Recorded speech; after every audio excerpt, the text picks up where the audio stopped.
Welcome to Ask the Edmonds Cop. I'm Teresa Whipple.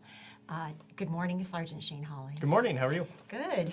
We're going to talk today about some bigger picture issues that the police department has been dealing with, and one of them is kind of a national issue that we've heard quite a bit about, and that is drug problems and heroin addiction in particular.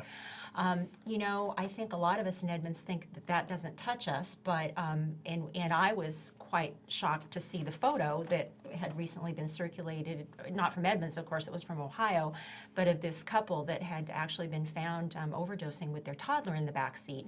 And of course, that made national news. And but you tell me that's overdoses and that kind of thing are not uncommon in our city. Yeah, I mean that's something we'll see, you know, on a weekly basis. Even we end up at quite a few overdoses, and it probably surprise people how often.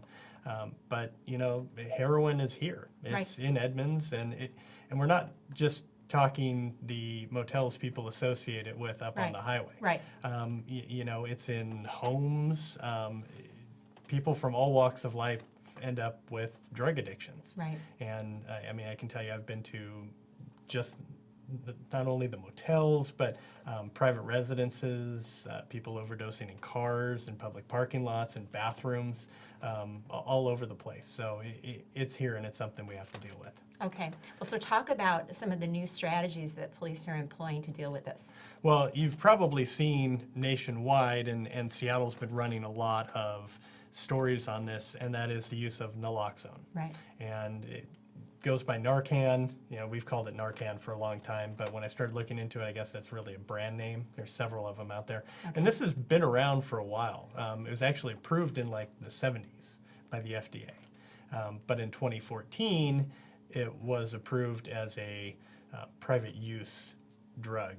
So they came out with essentially a method of home delivery. So you didn't have to, you know, have an IV and that sort of thing. Got it. So you actually, police have that available to them to use if they come across an overdose situation? Yeah, so Seattle has been training their people. Everett has done a good job training their people, and we're starting to do that as well. So by the end of the year, we should have pretty much all of our officers trained in the use of that drug to fight someone who's overdosed. And it's really geared for opiate addiction. Right. And so for us, that equates to heroin is what it comes down to. Yeah.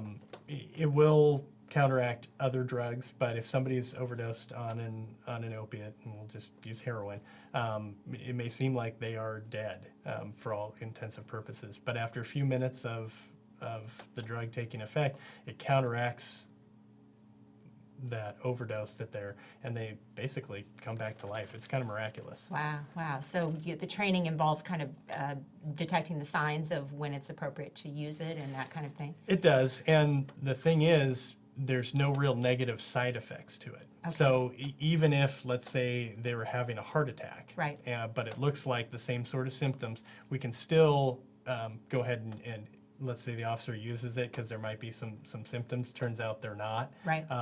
There's no real negative side effects to it. It's not going to injure or harm the person. Okay, good to know. Yeah. Well, I'm glad that that's the kind of training that you're receiving, and certainly something that will help the community. So Yeah. thank you very much for stopping by, and we'll be back again soon with another episode of Ask the Edmonds Cop.